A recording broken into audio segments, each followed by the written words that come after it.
I'm David Altschiller. I've been a copywriter and owner of an advertising agency for the last 35 years. I was always singing commercials.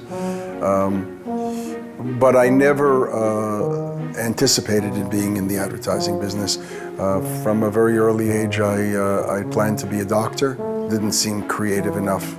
I got bored with it. I minored in English in college, and I said, okay, let me go on to graduate school in English and teach.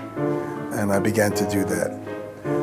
And I would have continued doing that, except I discovered that I was much more passionate about the subject than my students were. And it frustrated me that I cared so much and they cared so little. Someone said, you should be a copywriter. I had no idea what a copywriter was. I thought a copywriter actually was the person who had something to do with the C on the can. I applied for a job in the training program of Benson & Bowles, big New York packaged goods agency, very successful agency. And to my surprise, they gave me a job.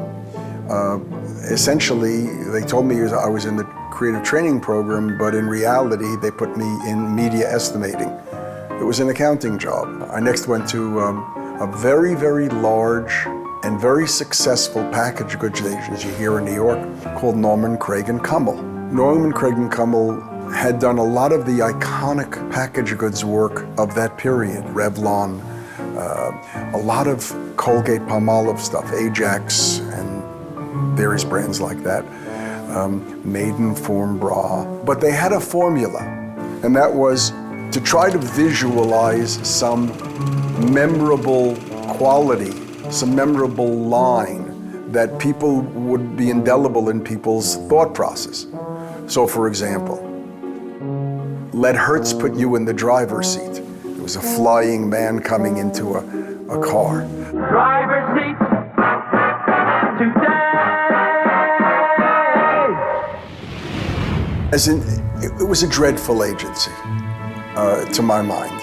They were very successful, but it was a very old-fashioned and formulaic kind of advertising. A writer at my level at that point would never see the client, never get any input, was really in the back room. And the handful of senior people at the agency were the ones who were presenting and taking our ideas and turning them into their ideas. So we were the fodder. We were the raw materials from which these people who very often didn't have too many ideas of their own were getting ideas.